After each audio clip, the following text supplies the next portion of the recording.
स्वागत है आपका। मैं हूं आपके साथ अनुज श्रीवास्तव। बुलेटिन की शुरुआत करते हैं। देहरादून में सीएम पुष्कर सिंह धामी ने आज जनता दर्शन हॉल में राज्य में उद्योग स्थापित करने वाले उद्योगपतियों को केंद्र से मिलने वाली सब्सिडी के चेक सौंपे। सीएम ने इस मौके पर कहा, राज्य में जब उद्योग लगेंगे तो अच्छा माहौल होगा, रोजगार बढ़ेगा। इंडस्ट्री स्थापित करने वालों की मदद करना भी पीएम के सपने सबका साथ सबका विकास को सच करने जैसा ही है।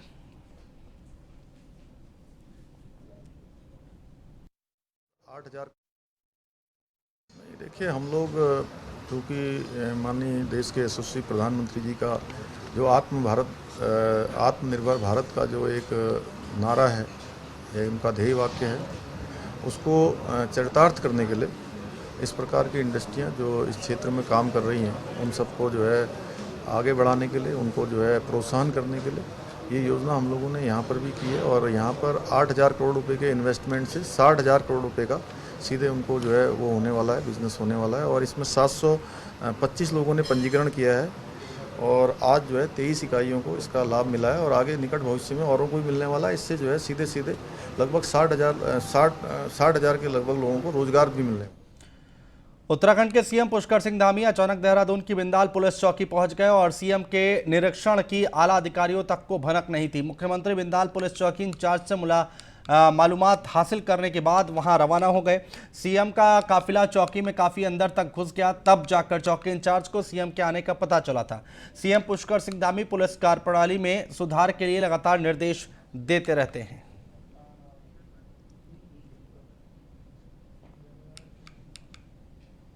उत्तराखंड में मिशन 2022 को लेकर अब सियासी दलों की जोड़ तोड़ की सियासत शुरू हो चुकी है। 2017 के विधानसभा चुनाव से पहले बीजेपी ने कांग्रेस के कई बड़े नेताओं को तोड़कर कांग्रेस को बड़ा झटका दिया था, तो अब 2022 के चुनाव से पहले कांग्रेस ही बीजेपी में सेंधमारी करने का मन बना रही है।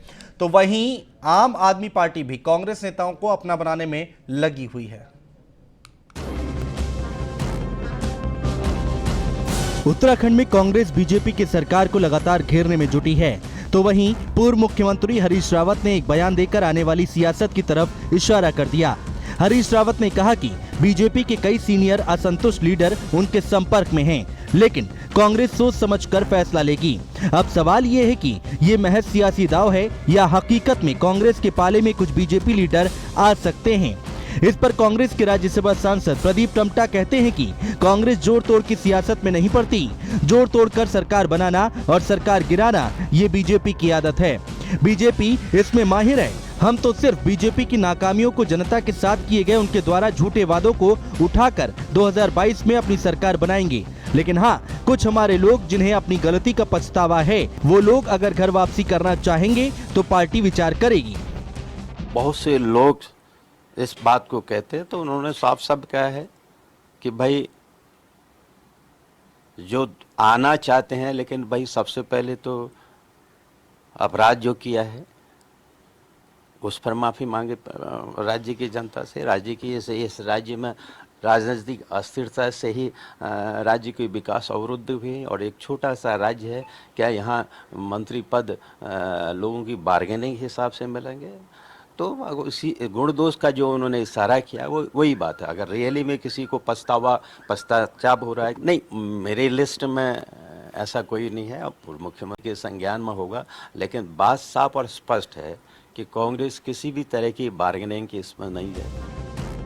आम आदमी पार्टी उत्तराखंड में इस बार मजबूती के साथ कांग्रेस और बीजेपी को टक्कर देने का मन बना रही है, लेकिन आम आदमी पार्टी के पास उत्तराखंड में अपना कोई बड़ा जनाधार नहीं है, कोई बड़ा नेता नहीं है। यही वजह है कि वो लगातार कांग्रेस को तोड़कर पार्टी में शामिल करने का सपना सजो रही है। लेकिन वो कांग्रेसी और बीजेपी दोनों को भ्रष्ट कह रहे हैं। आप नेता कह रहे हैं कि हरीश रावत के मंत्रिमंडल से भाजपा ने कई मंत्रियों और विधायकों को तोड़कर उन्हें अपनी सरकार में शामिल किया।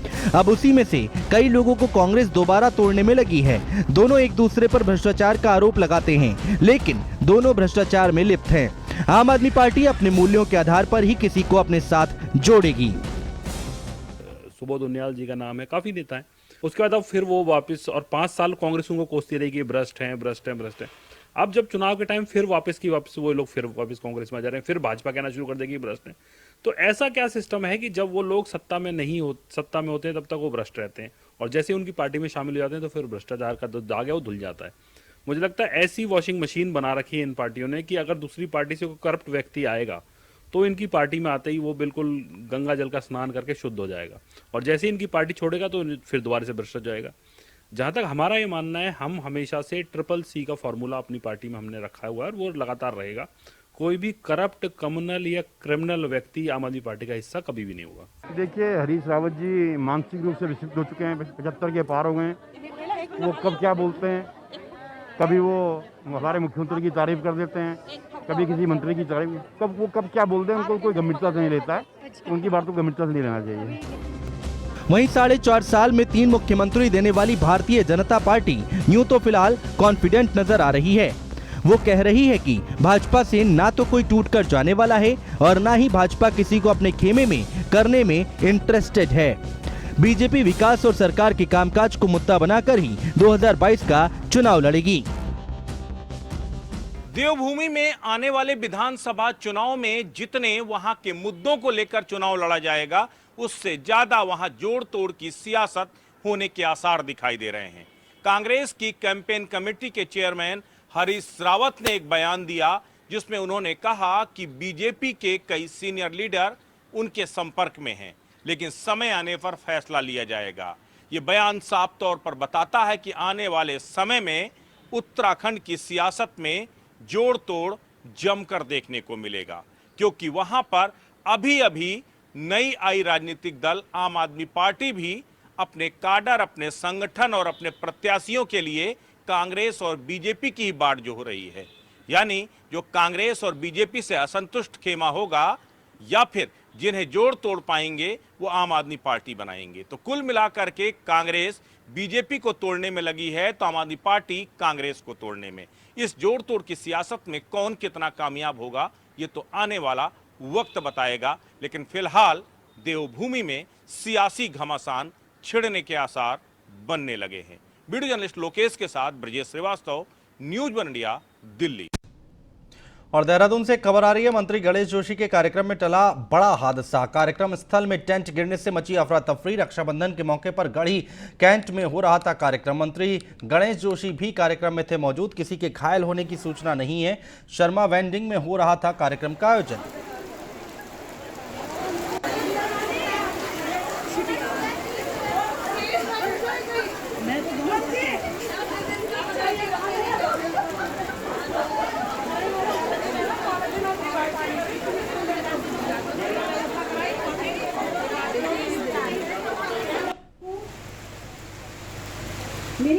तो तस्वीरें हम आपको दिखा रहे हैं गणेश जोशी जिनका ये कार्यक्रम चल रहा था। यहाँ पर टेंट गिरने से अफरा तफरी मच गई और बड़ा हादसा हो सकता था। यहाँ पर रक्षाबंधन के मौके पर ये कार्यक्रम चल रहा था और गणेश जोशी चूंकि यहाँ पर मौजूद थे।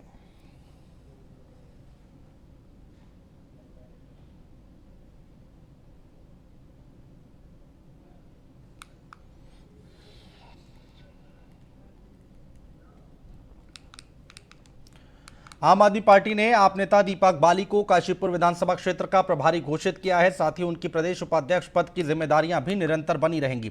इस घोषणा के बाद लगभग तय हो गया है कि वो 2022 विधानसभा चुनाव में काशीपुर सीट से आप पार्टी के उम्मीदवार होंगे। विधानसभा प्रभारी बनाए जाने के बाद काशीपुर क्षेत्र के आप कार्यकर्ताओं और पदाधिकारियों में खुशी की लहर दौड़ गई है। वहीं अपनी नई जिम्मेदारी को लेकर दीपक बाली ने कहा है कि पार्टी ने भरोसा जताया है, उस पर खरा उतरेंगे और पार्टी और कार्यकर्ताओं को निराश नहीं होने देंगे।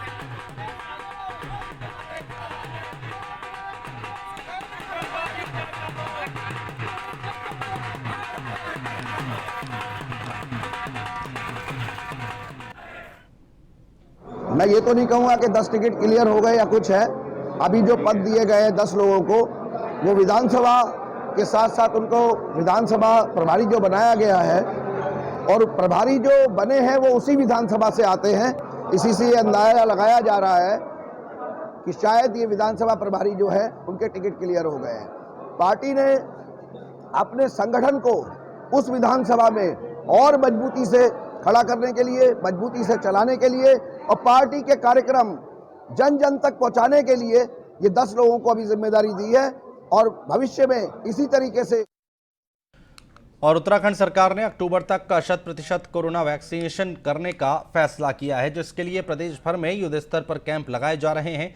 स्वास्थ्य सचिव अमित नेगी का कहना है कि हमारी कोशिश है कि अक्टूबर तक प्रदेश की सभी जनता को कोरोना वैक्सीन की पहली डोज लगा दी जाए, साथ ही दूसरी डोज की भी व्यवस्था की जाए। वहीं केंद्र की तरफ से लगातार दवाई की खेप भेजी जा रही है, जिसका समय से उपयोग किया जाएगा। जैसे आप देख रहे होंगे, हमारा वैक्सीनेशन का जो डेली बुलेटिन, हेल्थ का बुलेटिन निकल रहा है, उसमें ऑलरेडी हम लोग 1 लाख से ऊपर कर रहे हैं। बीच में हम लोग 1,75,000 भी एक दिन पहुंचे थे। ऑन एन एवरेज हमारा 1 लाख के आसपास वैक्सीनेशन पर डे रह रहा है। इस स्पीड पे यदि हम चलेंगे तो हम लोग प्रयास कर रहे हैं, जैसे आपने भी कहा कि अक्टूबर नवंबर तक हम लोग 100% अपना एटलीस्ट फर्स्ट डोज पूरा कर लें और सेकेंड डोज भी हमारा सब्सटेंशियली कंप्लीट हो जाएगा। भारत सरकार से हम लोग बहुत ही आभारी हैं कि उनके द्वारा लगातार हमें वैक्सीन मिल रही है और अभी कल परसों में भी हमें 2-3 लाख के आसपास वैक्सीन गवर्नमेंट ऑफ इंडिया से मिली है। सो ये पूरा ड्राइव हमारा चल रहा है। मेरा आप सभी के माध्यम से सभी लोगों से अनुरोध है कि जहाँ कहीं भी आपके कैंप लग रहे हैं, आप कृपया अवश्य अपनी वैक्सीनेशन को लगाइए। रुद्रप्रयाग जिले का अधिकांश क्षेत्र अब तीसरी आंख यानी कि सीसीटीवी में कैद होगा। जनपद में लगाए गए सीसीटीवी का कंट्रोल रूम पुलिस अधीक्षक कार्यालय रुद्रप्रयाग में स्थापित किया गया है, जिससे 24 घंटे किसी भी आपराधिक घटनाओं को अंजाम देने वाले अपराधियों पर नजर रहेगी। साथ ही जाम की स्थिति की भी समय रहते जानकारी मिलने से इसे हटाने की त्वरित कार्रवाई की जा सकेगी। जिलाधिकारी मनोज गोयल और पुलिस अधीक्षक आयुष अग्रवाल ने संयुक्त रूप से पुलिस कार्यालय रुद्रप्रयाग में बनाए गए सीसीटीवी कंट्रोल रूम का उद्घाटन किया। रुद्रप्रयाग के मुख्य बाजार समेत विभिन्न कस्बों और आवाजाही के महत्वपूर्ण स्थलों पर कुल 42 कैमरे लगाए गए हैं।